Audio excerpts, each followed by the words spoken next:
paz do Senhor, irmãos. Amém. Podeis assentar, por favor.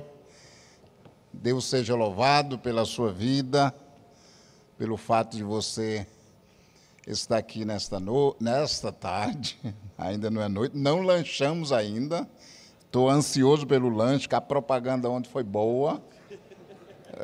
Quem não estava aqui já vai animando aí, porque esse negócio de propaganda boa sobre lanche é uma coisa impressionante. Eu tenho, parece-me, que um trauma. Sabe por quê? Eu fiz um evento, um grande evento, e sexta, sábado e domingo, numa chácara. Na verdade, foi um acampamento. E aí depois nós fizemos uma avaliação. E tinha um jovem elegante, super cabeça, inteligentíssimo. Durante todo o encontro, todo mundo percebeu isso. E na hora da avaliação, nós perguntamos o que mais chamou a atenção, o que você mais gostou nessa conferência. Ele disse, o lanche. Eu tinha ministrado umas 5 boas palestras, mas não foi isso que chamou a atenção. Então, vamos ver se salva, né? Estamos na expectativa do lanche. Ô, benção! Quantos pode dizer amém? O pessoal que veio de Garça, Sertãozinho, não estava aqui ontem à noite, talvez não entendeu. Foi feito até um levantamento. Quantos estariam aqui hoje? Então, vocês que chegaram só agora, vão comer bem pouquinho. A mensagem está dada. Muito bem. Ontem nós iniciamos o nosso assunto, que é todo especial, cujo tema está na página 11, se você assim já tem acesso ao seu manual, que ficou muito bom. Eu agradeço a Deus pela equipe do pastor Sisac, do pastor Ricardo e todo o pessoal que faz parte aí, que conseguiram. Pelo menos o meu material, o pastor Kemuel, está muito em ordem, está do jeito que eu imaginava, ó, perfeitinho. O seu também? Rapaz, olha. E as fotos na frente? A parte da frente é que está. Vamos em frente. E aí, gente, ontem, na primeira preleção, nós trabalhamos com esse tema, cuidar e acompanhar. E eu estou colocando aqui de novo para você, com letras bem grandes, cuidar e acompanhar. Nós trabalhamos o primeiro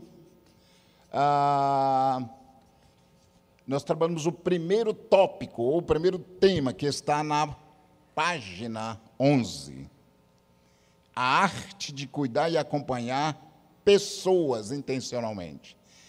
E então, na letra A, um pouco mais embaixo, nós falamos que o primeiro ato para fazer isso é aproximação. Nós precisamos aprender a fazer aproximação, ok? Precisamos aprender isso. E lá no texto bíblico, está dizendo como é que Jesus se aproximou daqueles que estavam se afastando da vontade do Senhor e que estavam se perdendo, de um certo modo. Aí falamos, então, do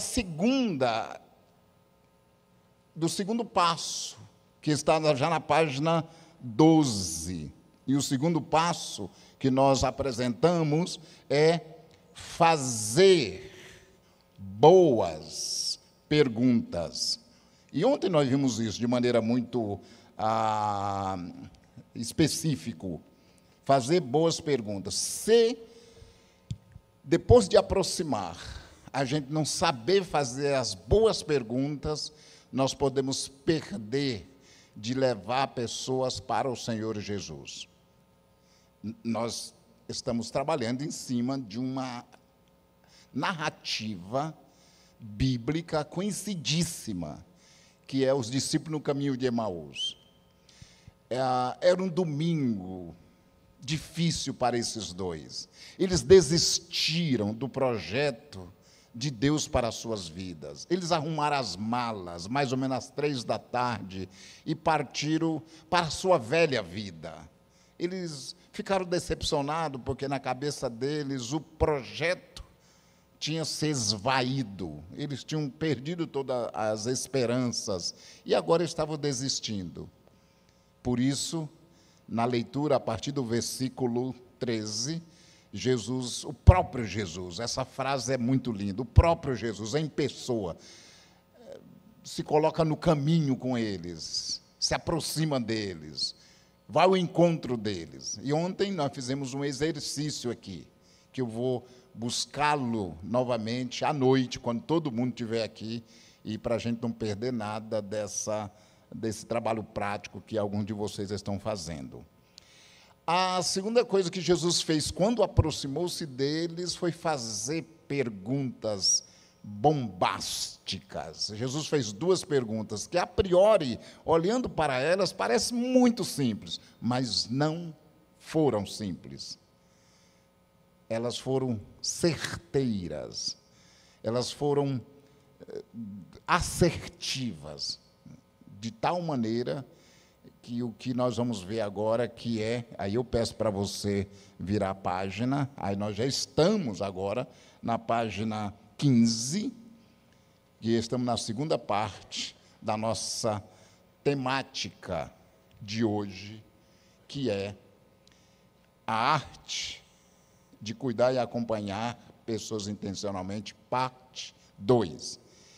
Letra C. Todos estão aí? Amém? Muito bem. Então, ali na letra C tem o que seria o quarto, mas não é o quarto, é o terceiro, corrija aí. Era o Ricardo que tinha que corrigir. Tudo que der errado aqui, eu coloco na conta do Ricardo. Coitado do Ricardo. E aí você corrija aí, por gentileza, a letra C é o terceiro. Por gentileza, coloque terceiro. Muito bem. Então, vamos lá para o texto sagrado da Palavra de Deus, onde está dizendo os versículos 28 até o 32. Eu vou ler aqui para você, por favor. Me acompanhe, eu estou com aquela versão da NAA. Diz assim: quando se aproximavam da aldeia para onde iam, ele fez menção de passar adiante. Eu vou fazendo alguns comentários, tá? Quando eu leio cada versículo. Lembra, eles estão fazendo uma caminhada, e essa caminhada foi de aproximadamente 2h30 a 3 horas, de Jerusalém para Emaús.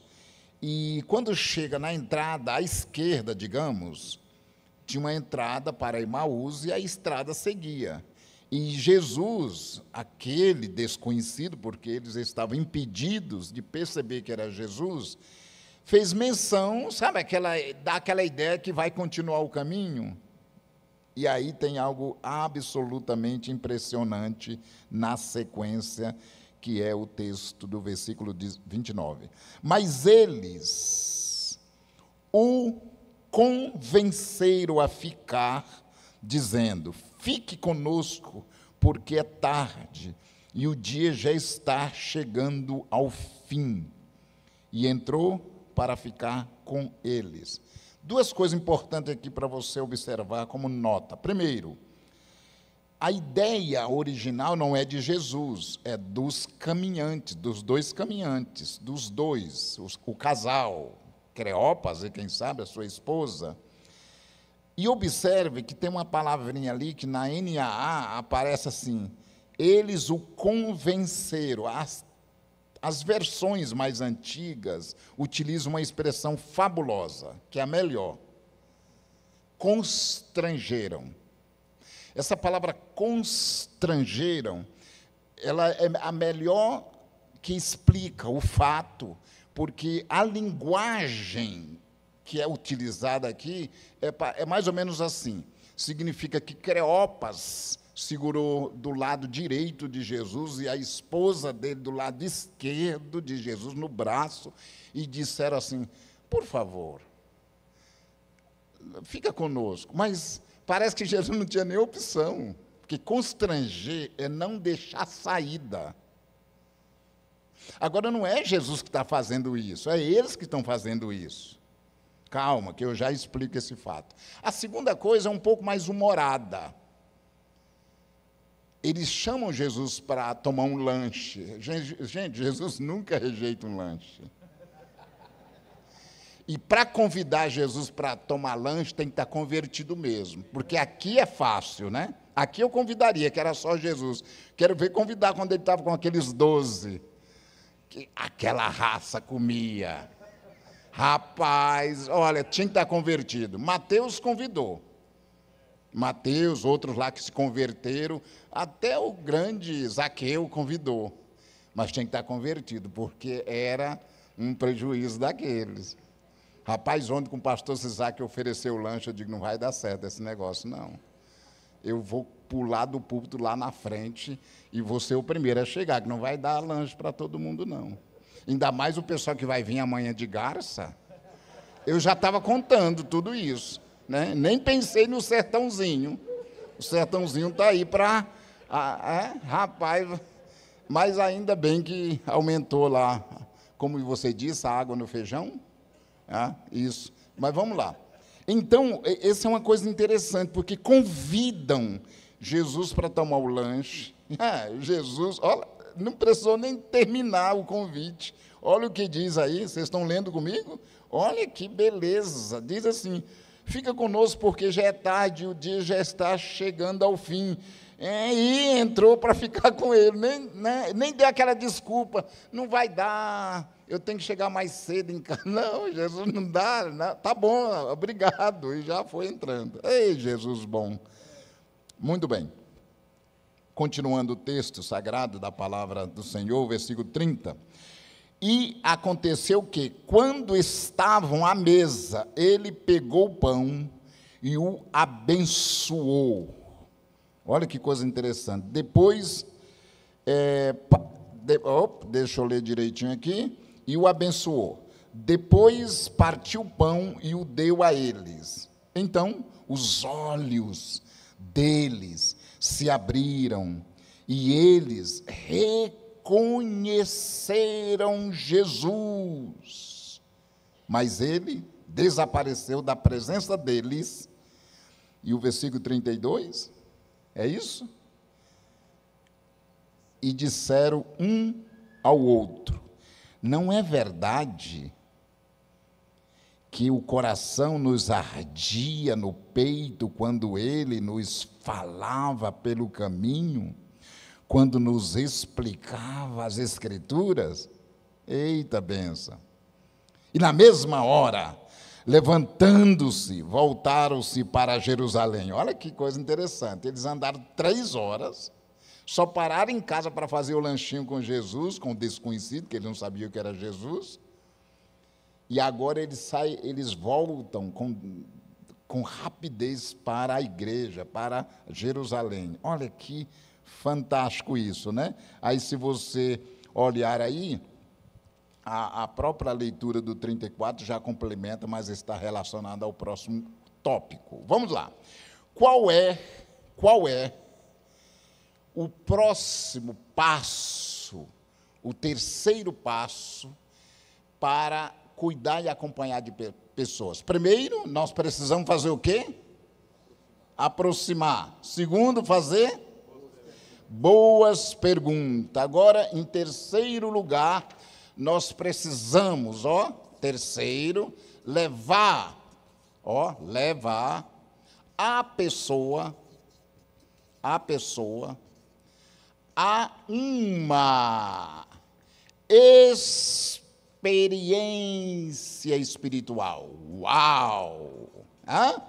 Uma experiência espiritual. Você sabe que a grande dificuldade, talvez, nossa, seja isso. Às vezes nós queremos levar a pessoa a uma experiência religiosa. Às vezes nós queremos levar a pessoa a uma experiência consigo mesmo, com o seu eu.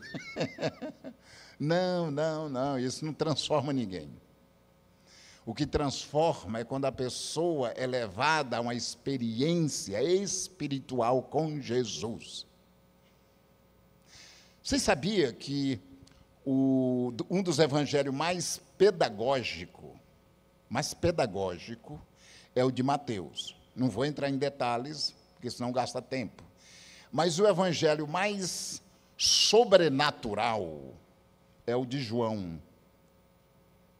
E é impressionante porque João vai citar 3 estratégias de Jesus. A primeira estratégia que Jesus utiliza são os milagres, para gerar uma experiência espiritual. A segunda estratégia que Jesus usa, segundo o Evangelho de João, são os discursos, que a gente chamaria de sermão. Mas o terceiro são os diálogos.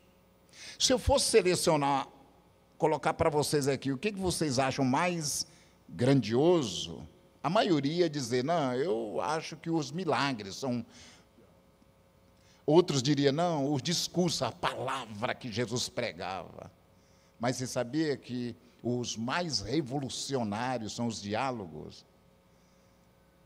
É impressionante aquela conversa de Jesus com a mulher samaritana. Jesus chega daquele jeito. Você consegue imaginar? Consegue? Eu consigo imaginar a figura de Jesus, aquela pessoa super simpática, 30 anos, um jovem, e ele chega na beira de um poço, lá vem aquela jovem senhora, e ele, com muita assertividade, diz assim, você pode me dar um copo d'água?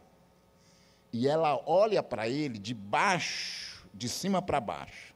Ela diz assim, como sendo tu judeu? Porque o samaritano se considerava superior ao judeu. Então ela olha para ele lá embaixo. Como sendo tu, judeu, me impede? Que ousadia! Aí ele diz assim, sabe o que é? Olha, se tu soubesse quem está falando contigo, se tu tivesse noção, olha a conversa. Aí ele diz assim, olha, tu ia pedir para essa pessoa água viva, que vai brotar de dentro, assim, arregaçar a alma, e você seria uma nova vida. Teria uma nova vida. Ela disse, hã? Tá, me dá dessa água. Aí ela diz assim, Senhor, me dá dessa água, versículo 13. Aí Jesus, essa aqui é a água? Pode ver que ela não chama ele agora de judeu, olhando lá para baixo. Chama ele de Senhor, olhando ele no mesmo nível. Alguma coisa já está acontecendo. O processo da experiência já está acontecendo minimamente. Aí Jesus, daquele jeito, diz, olha, tudo bem, eu posso te dar água, mas sabe de uma coisa? Primeiramente, seria bom você ir buscar o teu marido. Aí ela diz, sabe o que é? Você acha que vai chover hoje? Bem, vocês conhecem a história, eu não tenho. Aí Jesus, tá, eu já sabia. Aliás, o que você tem não é teu, os outros 5, aquela história toda, ela diz. Aí ela vai para o terceiro nível, eu estou resumindo. Eu vejo que tu és profeta, já está olhando para ele no nível superior. Aí você sabe como é que essa história acaba, né? Já sabe. Ela, em quarto lugar, ela vai dizer, tu és o Messias. E Jesus, acertou, sou eu mesmo. Rapaz, ela sai num desespero para a cidade, com a vida transformada. Você entendeu? Ela sai e corre na cidade, diz, gente, a maneira que ela chegou lá, eu acho que, em primeiro lugar, as pessoas vieram por curiosidade. Porque a maneira como ela chegou, falando, aí o pessoal viu aquele rosto meigo, salvador, poderoso, o encontro com ele. Aí a salvação acontecia. E chegou uma hora que eles disseram para ela, olha, a gente está crendo nele, não é por causa de você, não, é porque a gente conheceu ele. Eu tenho que levar as pessoas a uma experiência espiritual. E qual é o primeiro sinal que essas pessoas estão tendo dessa experiência? É quando eles tomam a iniciativa de não deixar Jesus embora. Amém? A primeira coisa, eles fizeram o quê? Não deixaram Jesus ir embora. O quê? Constrangeram. Não é bonito isso? Constranger. Ó, agarrar, segurar. Sabe por quê? Olhe para cá, olhe para cá. Sabe qual é a sensação desses dois? Presta atenção. Quando Jesus encontrou com eles estavam tristes. É só você ir lá, ver lá no versículo 13, 14, 15, que eles pararam entristecidos. Eles estavam decepcionados, eles não tinham esperança, eles não tinham no horizonte perspectivas. Aí Jesus entra na vida deles, no caminho deles, começa a caminhar com ele, fazer perguntas para ele, deixar eles falarem, ministra a palavra de Deus para eles, no versículo 27. Expõe as Escrituras. E a alma deles começa a queimar. Está lá no 32, eles mesmos falaram isso.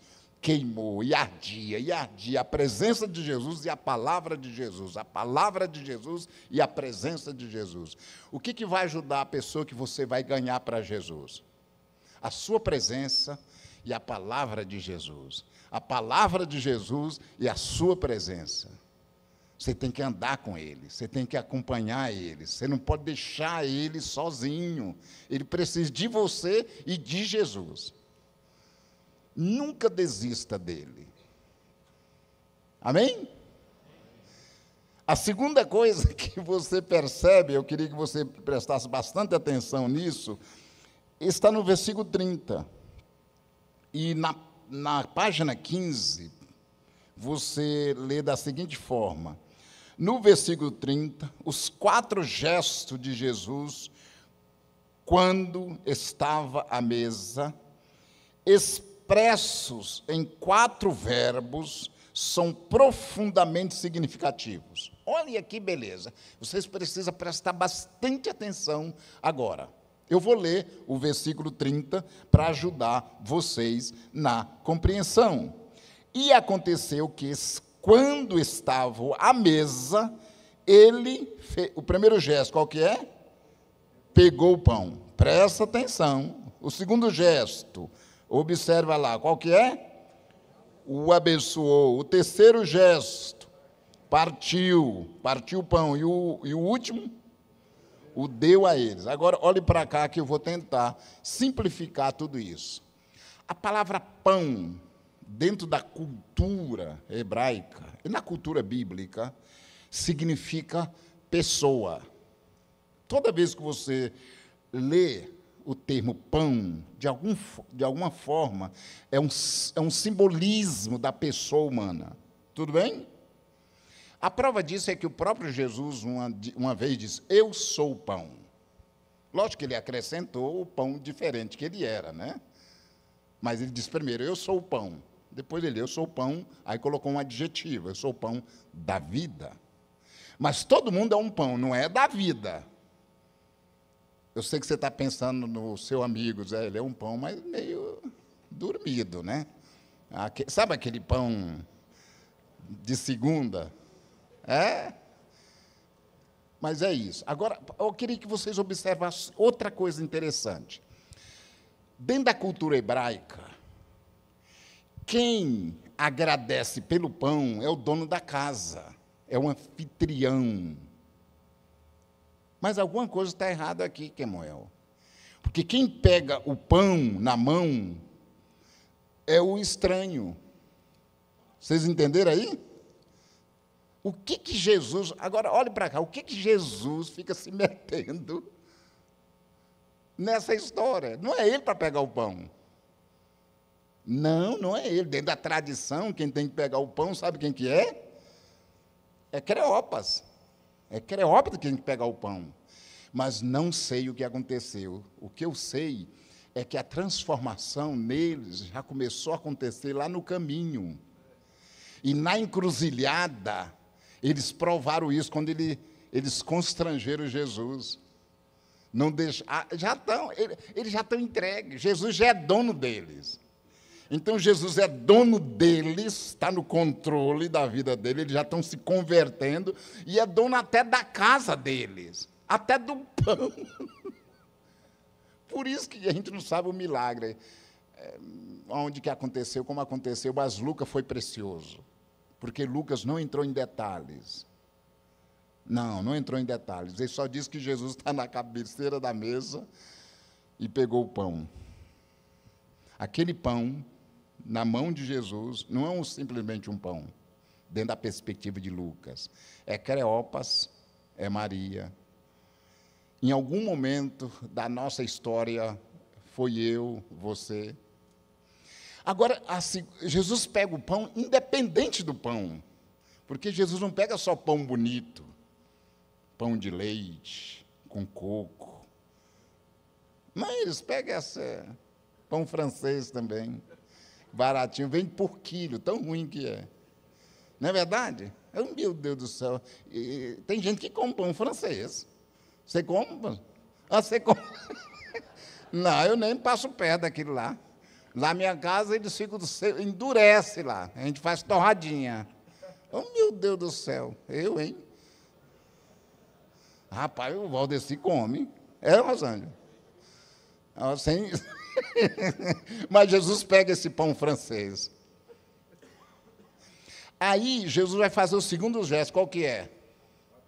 Abençoou.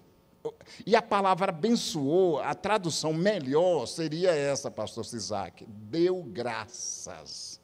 Ou seja, Jesus está disposto a ser grato por você do jeito que você é, pão francês. Jesus pega, sabe? E o terceiro gesto magnífico de Jesus, o que ele faz? Ele quebra você em pedaços, sobrenaturalmente, poderosamente. Quantos pedaços possível ele fazer, porque quantos pedaços são quantas pessoas você, pão, vai alimentar. Enquanto você, como pão, não ser quebrado, você não serve para alimento.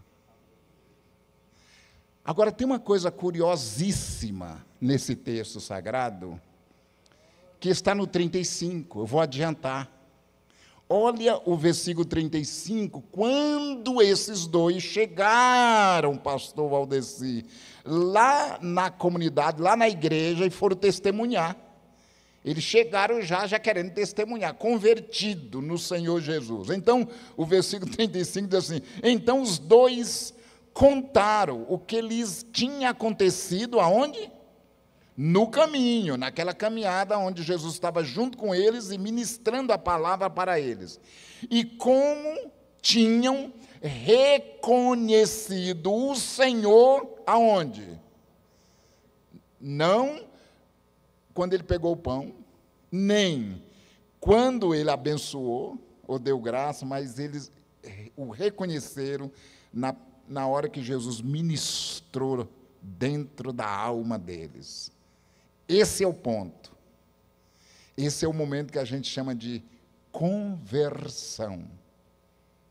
Amém? Amém. E não é fabuloso? Aquela pessoa que você quer levar a Jesus, vai chegar uma hora que eles vão ser salvos em Jesus. Conversão. Partir do pão, o milagre da mudança de dentro para fora. Então, esta é a prova da conversão. Reconhecer Jesus. Eita! Aonde? No partir do pão. Enquanto aquela pessoa não reconhecer Jesus, não houve ainda salvação. Sabe uma das conversões que eu acho mais bela, que você também acha? É a de Paulo. Paulo é fantástico. Não é um padrão, não tem um formato de como você tem que ser salvo, porque senão o modelo melhor seria o de Paulo, então todo mundo tinha que cair do cavalo. Não é a forma, mas a salvação em si. Os estudiosos ensinam que o texto no original, quando Jesus diz assim, sou eu, para Paulo, quando ele caiu do animal,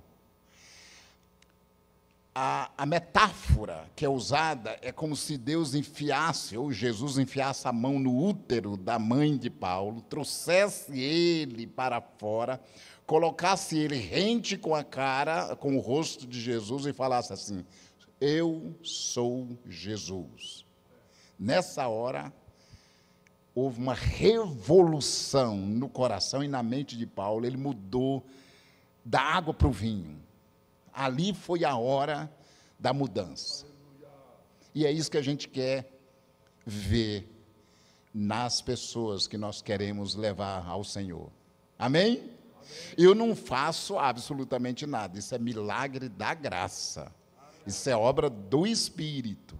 Eu só tenho que acompanhar a pessoa no caminho, ir na casa dela tomar um lanchezinho, que ninguém é de ferro, né? Então, quando a pessoa não quer te convidar para o lanchinho, não perca a oportunidade. É a chance que você tem de encher a pança e ainda falar de Jesus. Hã? Você tem que até orar, Jesus, toca nele para ele me convidar. Hã? Seja esperto. Está provado, nós sabemos disso, né? Que as conversões acontecem mais via relacionamentos. Amém? Então, a última coisa. Agora a letra D. E é muito simples. E eu vou adiantar ela para você. O quarto ponto. Eu vou adiantar ele para você. Coloca aí. Envolver a pessoa na convivência da igreja. Quarto, envolver a pessoa na convivência.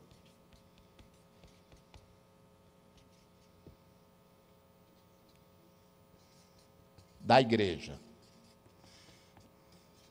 Você sabe onde você deveria, em primeiro lugar, encaminhar a pessoa que você está querendo levar para Jesus? Não fique achando que tem outra alternativa. Eu sempre digo, não leve para evento.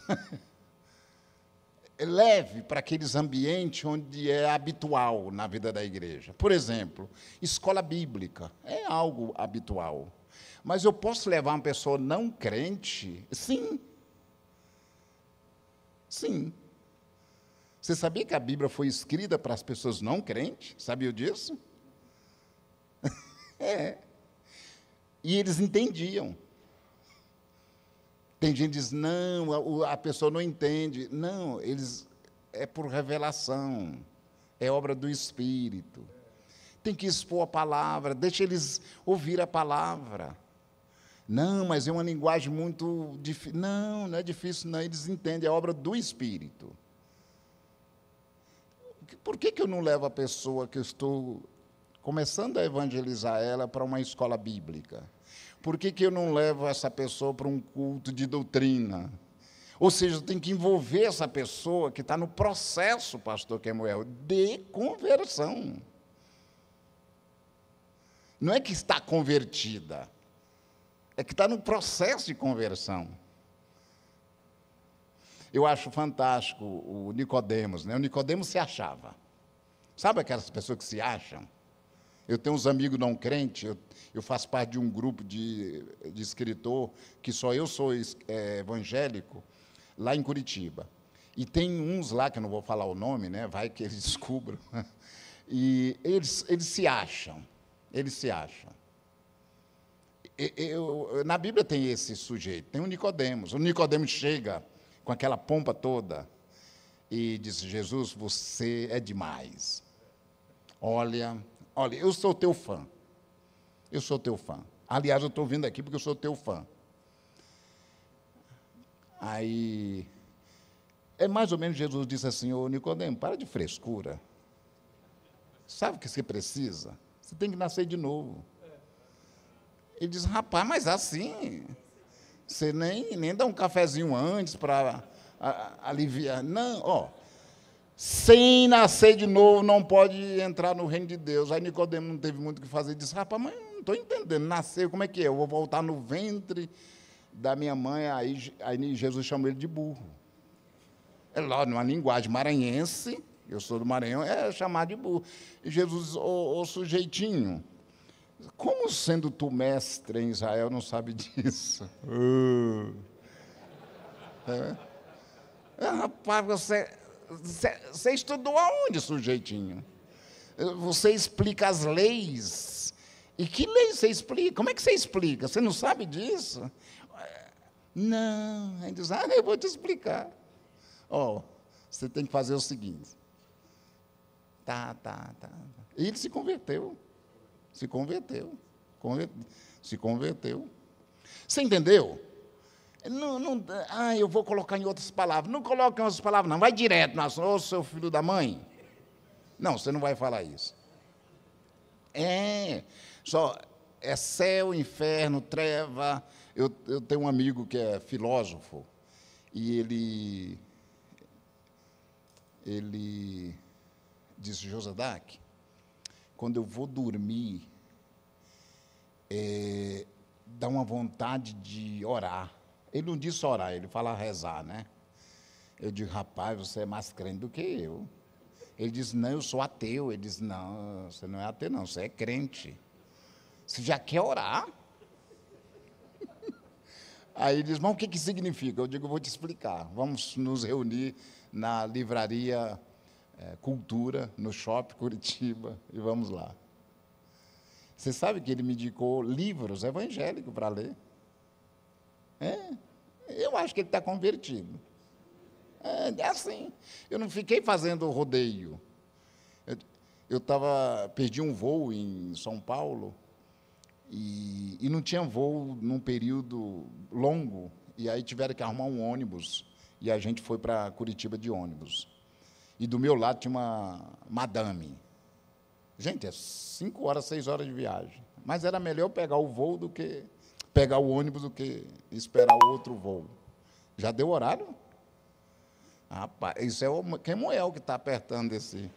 É verdade. É que estou terminando, Quemuel. Coisa do Quemuel, não tem outra. E aí, obrigado, pastor. Estou terminando já. E aí eu estava com um livro na mão, um livro de espiritualidade, um livro bem legal, e ela olhou assim com aquele olhar de... Esse livro trata do quê? Eu falei, isso é um livro teológico. E ela fez uma série de observações, sempre preconceituosa contra o cristianismo, contra a fé, contra os evangélicos no Brasil, e eu só ouvindo. Que legal. Você pensa assim, sim, olha, mais isso, segundo a história.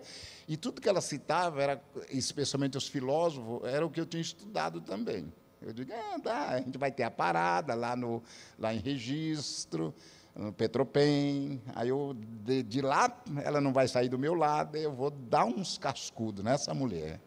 Mas daquele, eu estava só arrumando os argumentos. E eu ouvindo, deixando ela falar, e Jesus no caminho de Emaús com os discípulos, deixa eu falar, tem um tempo meu para frente. Quando ela acabar de falar tudo, é eu que eu vou falar. Rapaz, aí paramos em Registro, tomamos café, aí pronto, aí o pau quebrou. E eu pegava os pontos que ela tinha levantado, cada um, pá. Bem, chegando, ela morava perto da igreja de um amigo meu, na rua Comendador Araújo, no centro de Curitiba. Quando descemos lá na rodoviária, eu digo, aqui está o endereço da igreja, você vai lá, nessa igreja, do lado da tua casa, você vai ver se você não vai lá. Aliás, eu vou falar para o pastor que você vai lá, eu vou te dar o teu nome, endereço e contato para ele te procurar, para te visitar. É assim. Você entendeu? Foi uma caminhada de Emaús. Portanto, o que precisa? Envolver a pessoa na na convivência da igreja. Olha o que aconteceu, olha aí, presta atenção, no 33. E na mesma hora, agora presta atenção, acharam aí? Eu tenho 10 minutos ainda. Agora, olha o versículo anterior, que é o 32, presta atenção.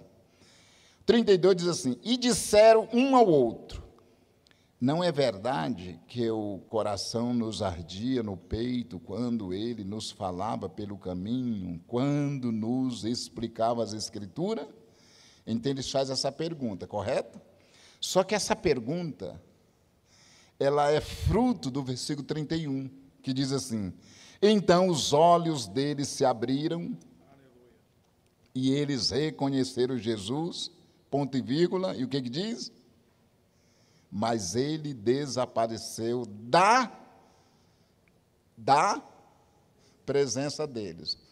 Eu ouvi, o pastor Camuel, uma bela explicação desse texto, que, de um certo modo, eu gostei.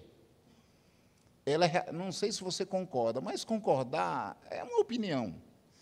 Sabe o que o autor falou, pastor Camuel? Agora eu não lembro, não sei se foi A.D. Carson ou quem foi. Ele disse assim, que quando Jesus desaparece da vista deles, desapareceu da vista deles, porque entrou para dentro deles. Essa é uma... E esse Jesus agora que está dentro dele, que é a conversão, essa bomba atômica dentro da pessoa, faz eles sair correndo para Jerusalém. Você entendeu? É isso que o versículo efetivamente está dizendo no versículo 33. E na mesma hora, quando esse Jesus entra dentro deles, quando ele se converte, quando eles têm a experiência sobrenatural, então aí eles correm para Jerusalém.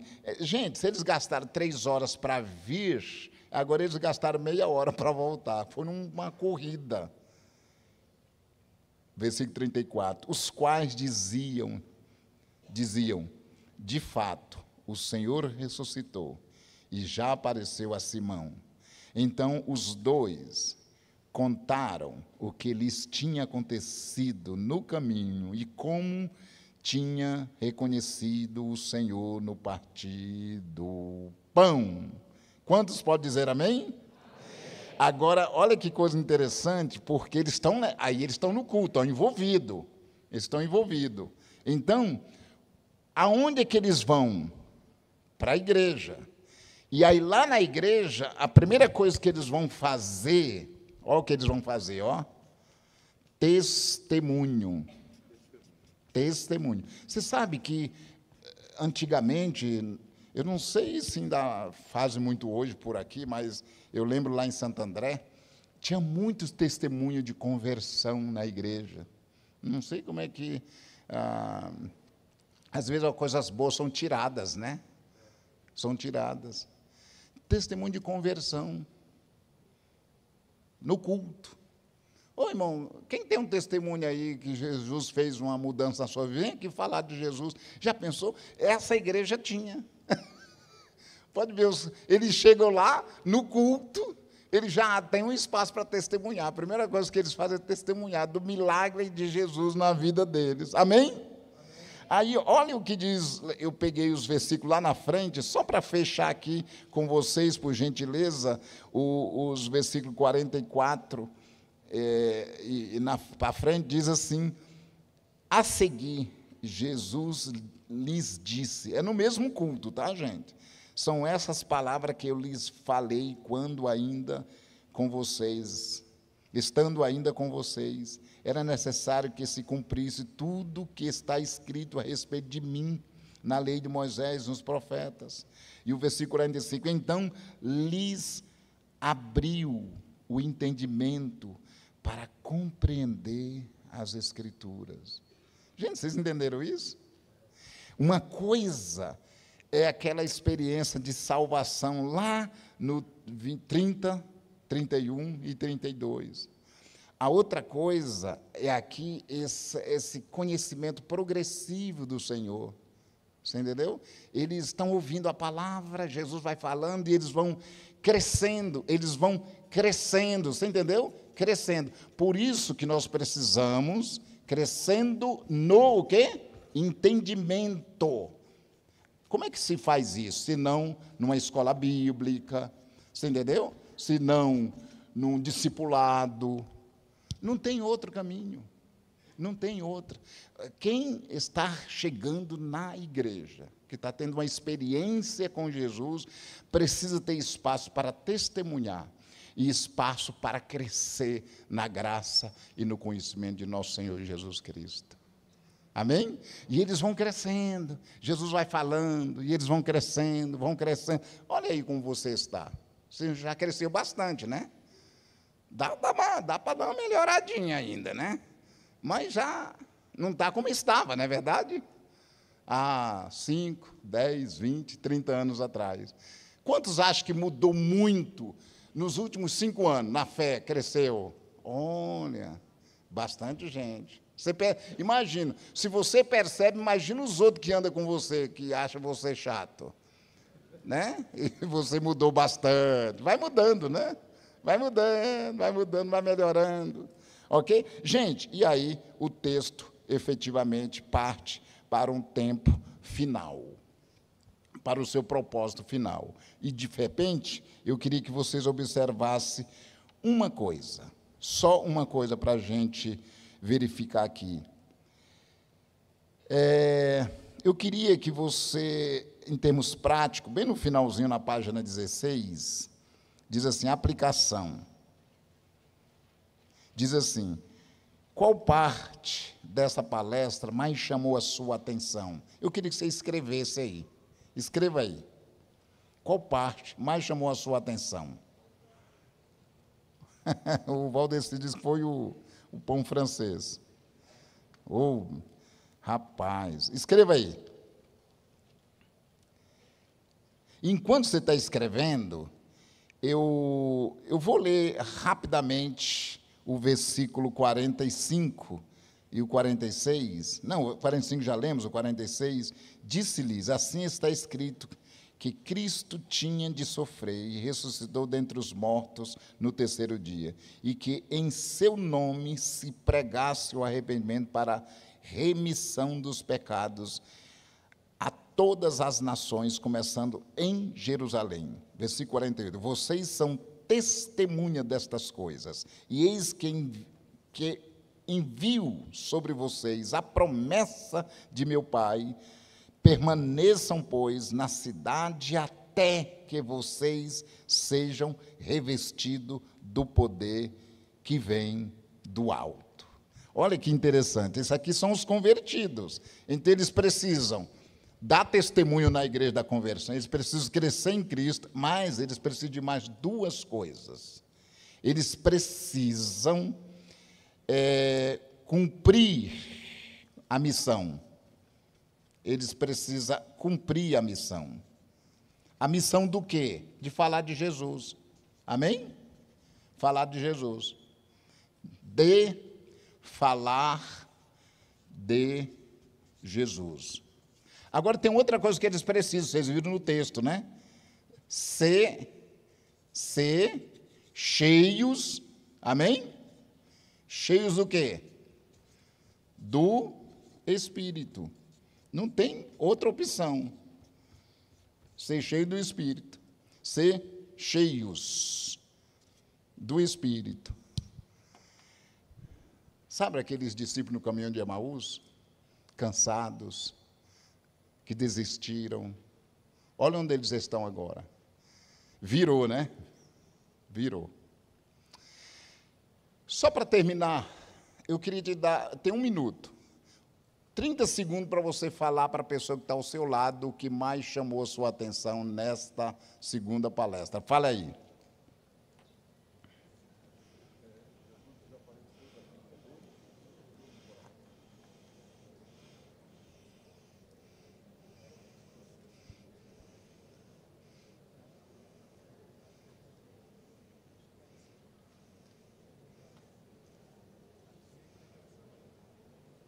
Amém? Muito bem. Sabe de uma coisa? Ontem à noite, nós vamos rever isso à noite, quando todo mundo estiver aqui, nós pensamos em alguém que nós vamos fazer a jornada do caminho de Emaús.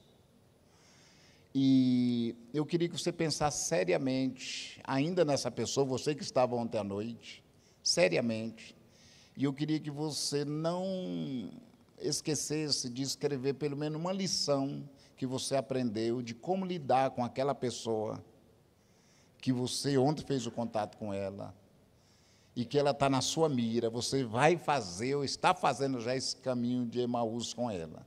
Então, pense em uma estratégia de como você vai lidar com ela. Quem sabe você aprendeu nessa lição.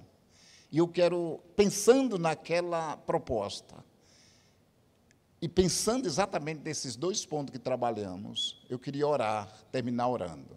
Põe a mão no seu coração. Senhor Jesus, muito obrigado por este fabuloso texto de Lucas 24. Obrigado pelo exemplo magnífico do Senhor no caminho de Emaús com esses 2, e que tem um final feliz. Obrigado, Senhor. E agora eu peço a graça do Senhor sobre o teu filho e a tua filha, que está pensando naquela pessoa, que já iniciou o processo da caminhada dele, com essa pessoa no caminho de Emaús. Que cada um de nós temos o nosso caminho de Emaús com alguém, que queremos levar para a igreja, que queremos que se converta ao Senhor. Dê ao teu filho, Senhor, uma estratégia, 2 estratégias, 3 estratégias, ensine, instrua, Senhor, que esse tempo nosso aqui, agora com a próxima preleção do pastor Kemuel, seja acrescentado mais combustível, para que saibamos lidar com graça e sabedoria com esse que nós estamos fazendo a jornada no caminho de Emaús. É dessa forma que oramos, Senhor, pois é assim que cremos, e assim seja. E todo o povo de Deus diga amém.